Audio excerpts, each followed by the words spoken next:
Deuteronomy 6. These are the commands, decrees, and laws the Lord your God directed me to teach you to observe in the land that you are crossing the Jordan to possess, so that you, your children, and their children after them may fear the Lord your God as long as you live, by keeping all his decrees and commands that I give you, and so that you may enjoy a long life. Hear, Israel, and be careful to obey, so that it may go well with you, and you may increase greatly in the land flowing with milk and honey, just as the Lord, your God of your ancestors, promised you. As goes for the Israelites, goes for the Gentiles. That's my own. Hear, O Israel, the Lord our God, the Lord is one. Love the Lord your God with all your heart, and with all your soul, and with all your strength. These commandments I give you today are to be on your hearts.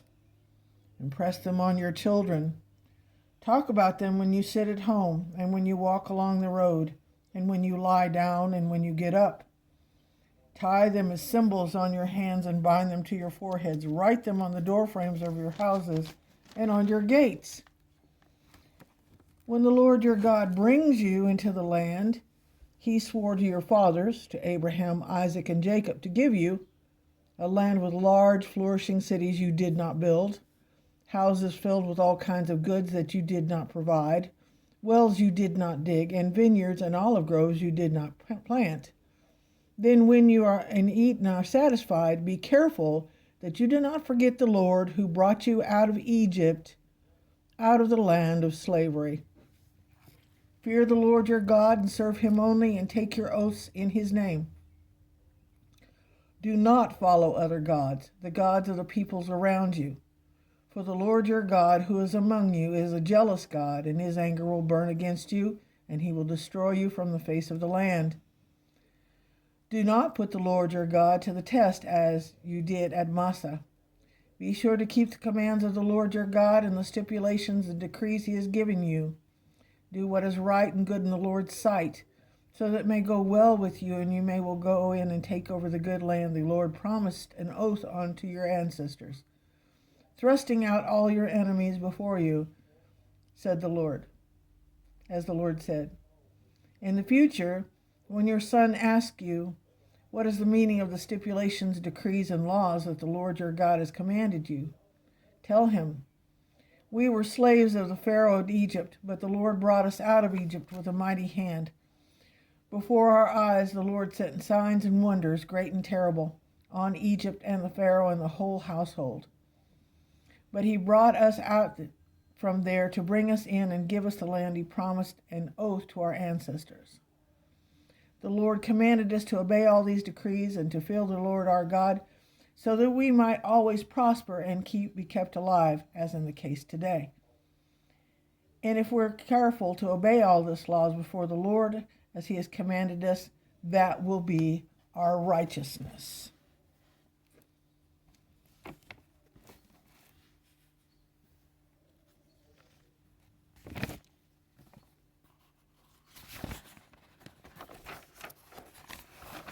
The 10 plagues of Egypt in order.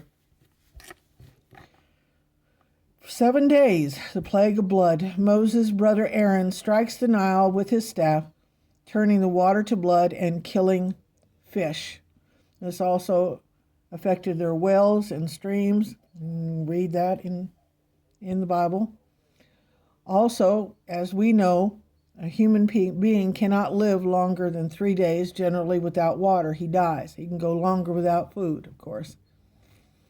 So when the Egyptians were digging wells a little farther from the river after a day or so, the water in there, although shallow, was clean. And I pretty much figure that God is merciful in doing this, because he didn't want them all to die at one time. He was going to make a point. So he allowed them to live, allowing them a little fresh water.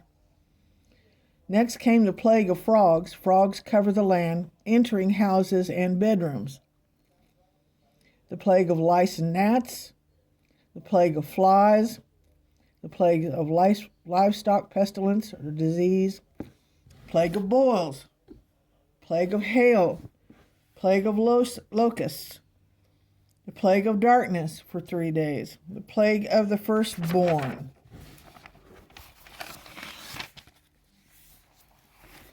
Plagues and judgments in Revelation. The first 6 plagues are: the first bowl causes sores to appear on those bearing the mark of the beast.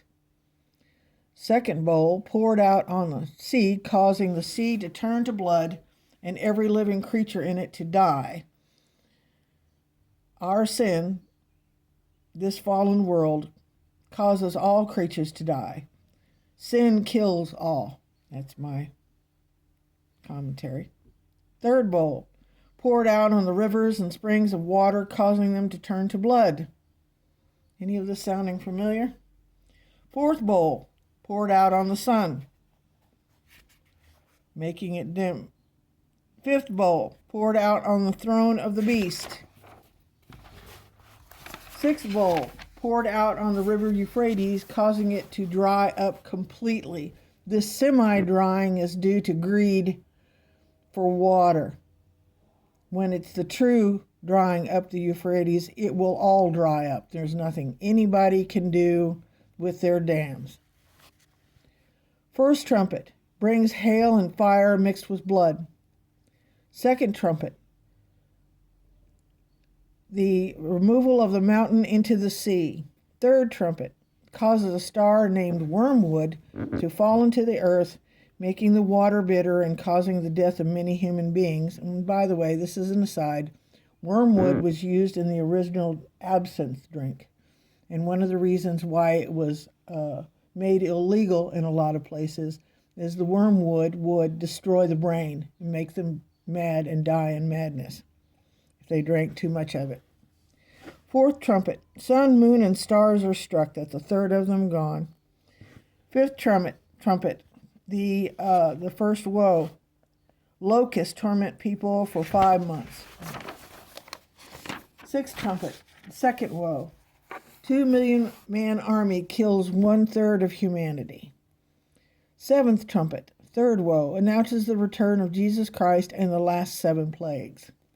There's seals, trumpets, and bowls. The 7th seal introduces the 7 trumpets, and the 7th trumpet introduces the 7 bowls.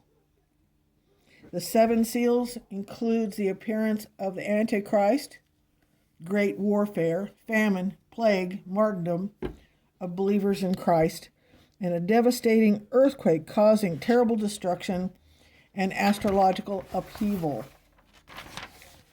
Those who survive the 6 seals will cry out, "Fall on us and hide us from the face of him who sits on the throne and from the wrath of the Lamb, for the great day of his wrath has come."